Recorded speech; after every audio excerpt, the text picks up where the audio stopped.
Hello everyone. सो मेरे से ना बहुत लोगों ने ये पूछा कि how do we know that when should we go for the spiritual path और when should we opt the spiritual path और to get the knowledge of the spirituality and all.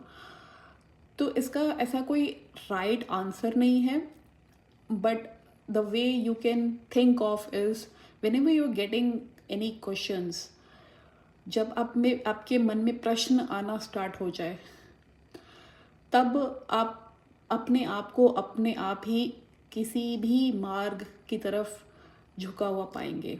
मतलब you'll automatically you'll be finding yourself that you wanted to know something, so you'll start questioning. If you're not getting any questions, then आप ये समझ सकते हैं कि it's not the right time to go into the spirituality, because अगर आपके मन में ही क्वेश्चन नहीं आ रहे हैं तो you won't be uh, you won't be finding yourself interested towards the path.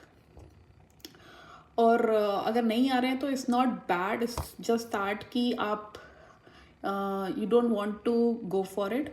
And also it is really important, अगर just for the sake fear of missing out हो रहा है कि नहीं स्पिरिचुअलिटी बहुत कूल हो रहा है आज के टाइम पे, या नहीं भी हो रहा है, तो जस्ट फॉर द सेक कि आपके फ्रेंड्स या आपके कोई नोन आपको बता रहे हैं कि स्पिरिचुअलिटी में आओ, and only because of that you are going in to spirituality कि कुछ मैजिक हो जाएगा, तो इसके लिए नहीं आना चाहिए।